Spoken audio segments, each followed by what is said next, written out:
kasih pemirsa, Anda kembali menyaksikan Kominfo Newsroom. Pemirsa, hari ini Presiden Joko Widodo meresmikan Bursa Karbon pertama Indonesia yang digelar oleh Bursa Efek Indonesia di Jakarta. Kehadiran Bursa Karbon ini menjadi kontribusi nyata Indonesia untuk berjuang bersama melawan krisis iklim dan melawan perubahan iklim.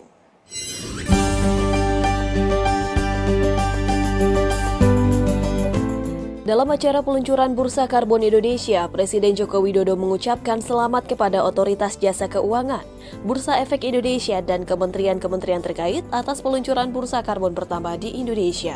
Presiden menilai Bursa Karbon merupakan upaya kontribusi Indonesia melawan krisis dan perubahan iklim dunia, di mana hasil dari perdagangan di Bursa Karbon ini akan direinvestasikan kembali pada upaya menjaga lingkungan, khususnya untuk pengurangan emisi. Karena negara kita, Indonesia, memiliki potensi yang luar biasa dalam nature-based solution dan menjadi satu-satunya negara yang sekitar 60% pemenuhan pengurangan emisi karbonnya berasal dari sektor alam. Berdasarkan catatan, kurang lebih 1 gigaton CO2 potensi kredit karbon yang bisa ditangkap, sehingga jika dikalkulasi potensi Bursa Karbon Indonesia bisa mencapai 3.000 triliun rupiah. Dengan demikian, Bursa Karbon bisa menjadi sebuah langkah konkret besar untuk Indonesia mencapai target emisi. Presiden juga meminta jadikan standar karbon internasional sebagai rujukan. Manfaatkan teknologi untuk transaksi sehingga efektif dan efisien. Yang kedua, harus ada target. Harus ada timeline, baik untuk pasar dalam negeri dan nantinya pasar luar negeri atau pasar internasional. Segera masuk ke sana.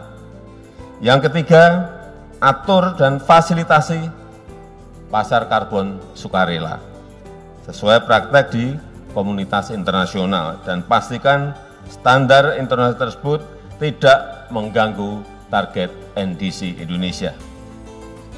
Saya sangat optimis Indonesia bisa menjadi poros karbon dunia, asalkan langkah-langkah konkret tersebut digarap secara konsisten dan bersama-sama oleh seluruh pemangku kepentingan. Ketua Dewan Komisioner Otoritas Jasa Keuangan Mahendra Siregar menargetkan 99 pembangkit listrik tenaga uap berbasis batubara berpotensi ikut perdagangan karbon pada tahun ini. Di kesempatan yang sama, Menteri Koordinator Bidang Kemaritiman dan Investasi Luhut Binsar Panjaitan menyebut akan terus mengawal terkait peta jalan perdagangan karbon hingga pajak karbon.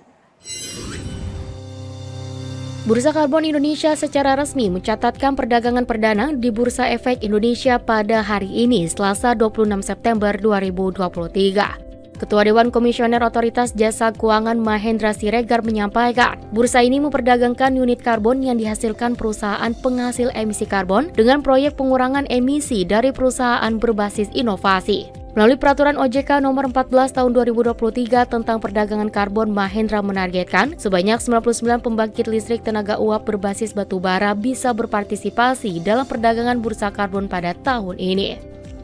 Jumlah ini setara dengan 86% dari total PLTU batubara yang beroperasi di Indonesia. Harapan kami agar PLTU dapat mulai bertransaksi melalui bursa karbon tahun ini juga. Selain subsektor PLTU, kedepannya perdagangan bursa karbon di Indonesia juga akan diramaikan sejumlah sektor lain, yakni seperti sektor kehutanan, migas, industri umum, dan sektor kelautan. Mahendra menilai bursa karbon Indonesia akan menjadi bursa karbon besar dan terpenting di dunia, karena volume maupun keragaman unit karbon yang akan diperdagangkan dan kontribusi terhadap pengurangan emisi karbon nasional maupun dunia.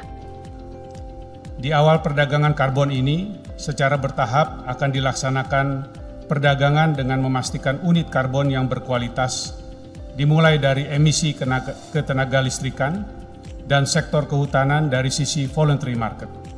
Kedepan, salah satu instrumen yang juga akan mendukung perkembangan pasar karbon adalah melalui pajak karbon.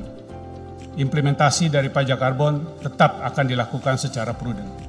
Sementara itu, selaku Ketua Komite Pengarah Penyelenggaraan Nilai Ekonomi Karbon Luhut Binsar Panjaitan menuturkan, setelah bursa resmi diluncurkan terdapat pekerjaan rumah yang masih harus diselesaikan meliputi peta jalan perdagangan karbon hingga pajak karbon.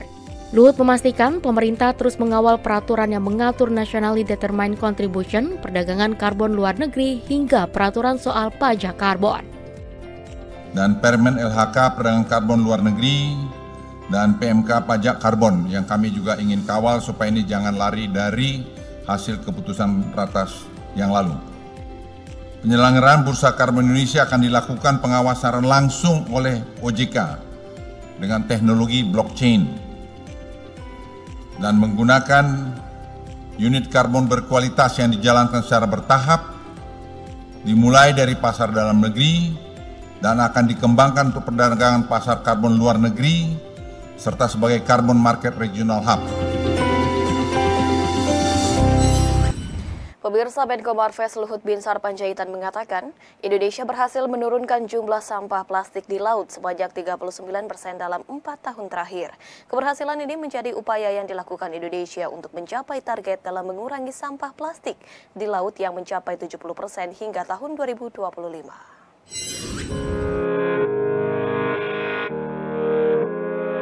Menteri Koordinator Bidang Kemaritiman dan Investasi Luhut Binsar Panjaitan menyatakan, Indonesia telah dinobatkan sebagai negara yang paling berhasil menurunkan sampah plastik di laut oleh Persatuan Bangsa-Bangsa.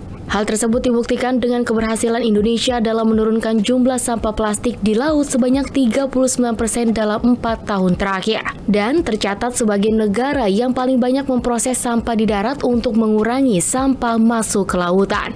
Luhut mengungkapkan upaya ini dapat menjadi pembelajaran penting bagi negara-negara kepulauan di KTT AIS Forum 2023 yang akan berlangsung di Bali pada tanggal 10 hingga 11 Oktober 2023. Indonesia ini kaya banget. Dan kita buktikan, kita mungkin satu negara yang selama 4 tahun ini berhasil menurunkan jumlah plastik garbage di laut, 39, sekian persen.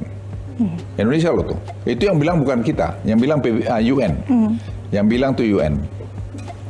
Yang kedua, kita salah satu negara yang sekarang banyak memproses sampah di darat. Ya, akibatnya tadi itu mengurangi sampah masuk ke laut. Selain itu, Luhut menambahkan Indonesia juga telah melakukan berbagai upaya lain untuk mengurangi emisi karbon dan meningkatkan ketahanan terhadap perubahan iklim. Mulai dari penanaman mangrove di bibir pantai, pengurangan deforestasi, peningkatan penggunaan energi terbarukan, hingga adaptasi terhadap perubahan iklim. Dengan berbagai pencapaian tersebut, Indonesia memiliki nilai tawar yang kuat pada KTT AIS 2023 nanti. Dengan posisi ini, Luhut menekankan bahwa Indonesia akan mendorong 46 negara kepulauan yang hadir untuk kerjasama dalam mengatasi perubahan iklim dan terus berlanjut hingga puluhan tahun ke depan. Informasi lainnya, pemirsa, jumlah wisatawan mancanegara yang berkunjung ke Indonesia per Juli 2023 mencapai angka 6,3 juta kunjungan. Melihat peningkatan ini, Kementerian Pariwisata dan Ekonomi Kreatif optimis bahwa target 8, juta kunjungan Wisman pada akhir 2023 dapat tercapai. Kementerian Pariwisata dan Ekonomi Kreatif melaporkan, realisasi kunjungan wisatawan mancanegara periode Januari hingga Juli 2023 mencapai 6,3 juta kunjungan atau telah melewati target batas bawah kunjungan yang ditetapkan, yakni sebesar 6 juta kunjungan sepanjang tahun 2023. Berdasarkan data Badan Pusat Statistik, kunjungan Wisman Januari hingga Juli 2023 meningkat sebesar 196% jika dibandingkan dengan periode yang sama pada tahun 2022. Dengan realisasi capaian Wisman yang berkunjung ke Indonesia pada 2 bulan terakhir, yakni pada bulan Agustus dan September yang berada di atas 1 juta orang, maka tercatat sebanyak 8,3 juta Wisman terpantau mengunjungi Indonesia. Selain itu, capaian ini dapat melampaui target batas atas kunjungan Wisman 2023 dipatok sebesar 8,5 juta kunjungan. Dalam kesempatan itu, Direktur Kajian Strategis Kemenparekraf Agustini Rahayu juga mengatakan, hingga kini kunjungan Wisman ke Indonesia masih didominasi negara tetangga. Kunjungan 5 negara tersebut ke Indonesia mencerminkan kedekatan jarak menjadi salah satu alasan Wisman tersebut berwisata ke Indonesia. Di bulan Juli ini kita ada top 5 marketnya. Sebentar ya, saya buka supaya nggak salah, karena kalau dari direktorat kami, Bu, memberikan info tuh nggak boleh salah, Bu. Betul. Paling nggak feeling saya sih tetangga nih, pasti Malaysia, Singapura. Iya, Malaysia, Singapura masih gitu ya, tapi kemudian Australia juga masih, Mbak, ya. Australia, Malaysia, Australia, Singapura, Tiongkok. Mulai nih Tiongkok ya, Timor Leste ini MPD ya, Mobile Presenting Betul. Data, karena mereka juga pelaku perlintasan itu juga ada spendingnya.